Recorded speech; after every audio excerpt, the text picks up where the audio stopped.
Pakinggan pa ninyo itong isang ano na to. Itong isang balitang ito. Nagtatanong nga si Corina Sanchez eh. At talagang litong-lito na rin sila tungkol sa posisyon talaga ng gobyerno at ni Pangulong Marcos sa kasalanan ni Zaldico at saka ni Romualdez.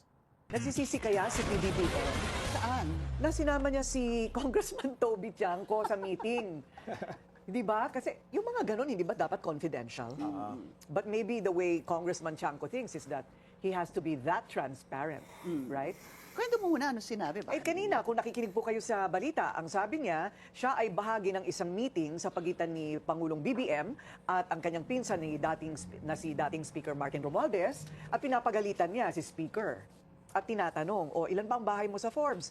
Gaano karaming caviar ba kung kayo'y kumain? Ilan ba ang sasakyan nyo? Ilang aeroplano? Aeroplano, may mga ganon. Pero hindi na kinuwento ni Congressman Tiangco kung anong sagot.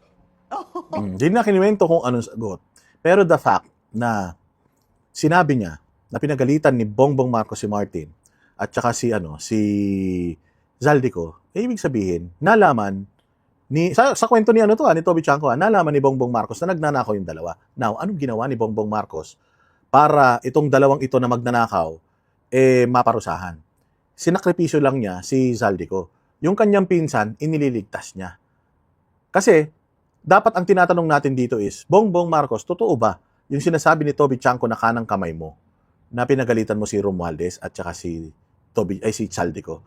Hindi pa natin natatanong yun, hindi nasasagot at hindi sinasagot pa ng Malacanang yan. Dapat yun ang tinatanong ng mga media sa Malacanang eh.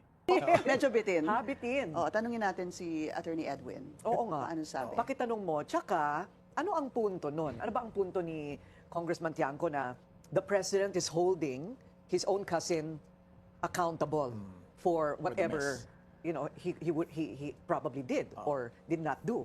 At saka nangyari itong usapan na to, nung House Speaker pa siya, Hindi ito recent. Di ba?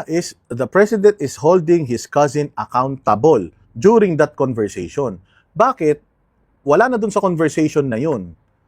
Inililigtas niya na yung pinsan niya. Yun yung malaking question mark.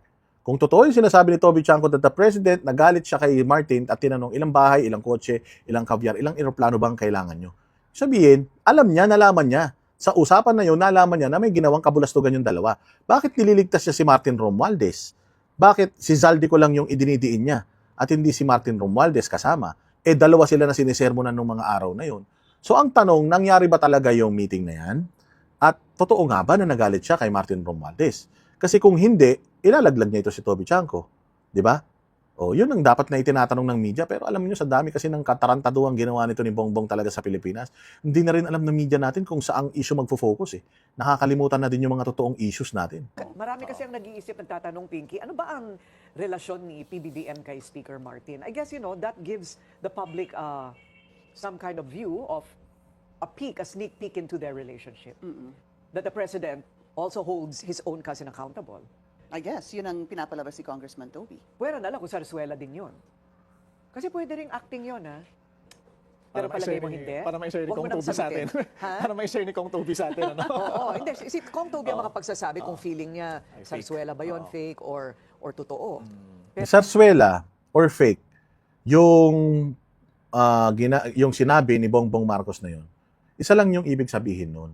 Nalaman niya na si Martin Romualdez at saka si Zaldico may ginawang katarantaduhan sa Pilipinas. Regardless kung aminin niya o hindi na may kasalanan siya, o may kinalaman siya. Let's say for example nga, wala na siyang kinalaman. Nalaman niya na mayroong ginawa yung dalawa. Pinagalitan niya, sinermonan niya. Bakit ang iniimbestigahan? Wala. Si Diskaya. Ba't ang iniimbestigahan? Yung mga senador na binigkas noong mga DPWH secretaries and USECs and DPWH district engineers. Bakit yun? Bakit hindi si Zaldico or bakit hindi si Romualdez? Di ba? Sabihin na natin, sarsuela yun. Kunyari, wala siyang kinalaman kaya pinagagalitan niya yung dalawa. Same goes. Bakit hindi pinagagalitan hindi kinakasuhan ito si Martin Romualdez? At according to Ping Lacson, wala daw ebidensya na makapagtuturo na may kinalaman si Martin Romualdez sa sa anomalya na ito. Di ba? So, doon pa lang ang hirap na eh.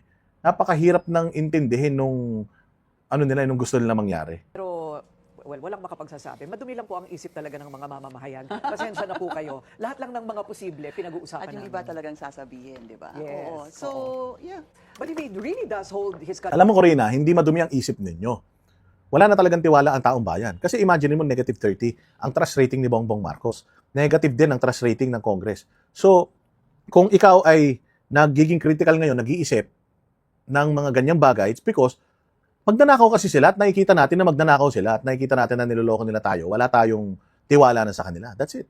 accountable, then that's plus points for him. Pero, ako naman dahil sa sinabi ni Congressman Toby doon sa kanyang interview sa The Spokes, paano kapag may impeachment case na ihain laban kay Pangulong Bongbong Marcos? Okay. Ay, pwede. Yes, dito mo malalaman na talagang si Bongbong Marcos, kaya natin pinili ito, is kung impeachable yung 125 million or grounds for impeachment yung 125 million and 500 million na OVP budget,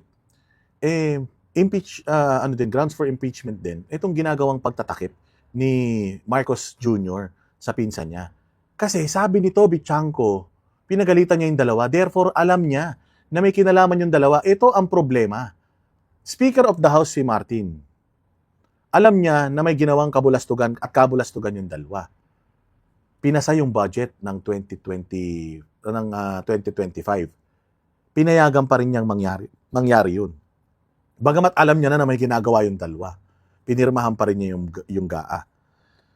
O di ba? Anong ibig sabihin nun? Ibig sabihin nun, pinalusot pa rin niya yung ginawang katarantaduhan ng dalawang alipores niya. So, dapat ba siyang ma-impeach? Para sa akin, dapat talaga may mag-file ng impeachment. Tsaka hindi lang yun, marami pang bagay. Sabi ko nga the fact na sinabi mo sa iyong speech sa harap ng mga abogado sa Integrated Bar of the Philippines, sinabi mo na you reviewed it, you analyzed it, you vetoed some of it.